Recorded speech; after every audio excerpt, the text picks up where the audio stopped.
একটা সময় মানুষ অনেক কিছুই লাইক করে না, তবে বয়সের সাথে সাথে মানুষের অনেক কিছুই পরিবর্তন হয়। তার মধ্যে একটি হচ্ছে খাবার। আগে এমন অনেক খাবার ছিল যেগুলো আমি মোটেও খেতে পারতাম না, কিন্তু এখন সেসব অনেক খাবারই আমার পছন্দের তালিকায় রয়েছে। ঘরের সবার ছোট আর আদরের হওয়ায় মা ভাবি কখনোই আমাকে রান্নাঘরে যেতে দিত না। লাইফের বেশিরভাগ রান্নাই আমি বিয়ের পরে শিখেছি, আর তার মধ্যে অনেকটাই হচ্ছে ইউটিউবের গুণ। আজ রান্না করছি চিংড়ি দিয়ে কচুরমুখী। রান্নার কিছু ভিন্নতার কারণে স্বাদেও অনেক পরিবর্তন আসে। অনেকে আছে কচুরমুখী রান্নার আগে একটু ভাপিয়ে নেয়, তবে আমার নানুর টিপস হচ্ছে রান্নার শুরুতে একটুখানি হলুদ, লবণ আর তেল দিয়ে কচুরমুখীটা ভেজে নিলে কচুরমুখীর তরকারিতে যে একটা পিচ্ছিল ভাব হয় সেটা আর হবে না। আচ্ছা, এখানে কিন্তু আমি আমার নানি শাশুড়ির কথা বলছি, ওনাকে আমি নানু বলে ডাকি।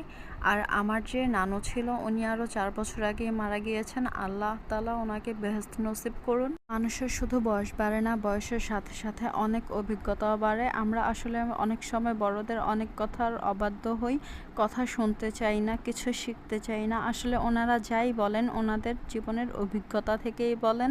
কোনো একটা সময় ঠিকই এসে তাদের কথাগুলোর গুরুত্ব আমরা বুঝতে পারি। তো যাই হোক, খুবই ইজি ওয়েতে আমি আজকে কচুরমুখীটা রান্না করেছি। খুব ইজিভাবে রান্না করেছি, কিন্তু খেতে দুর্দান্ত স্বাদের হয়। আপনারা অবশ্যই ট্রাই করে দেখবেন। আমি আজকে রান্না করতে করতে আমার লাইফের অনেকখানি গল্পই আপনাদের মাঝে শেয়ার করে ফেলেছি।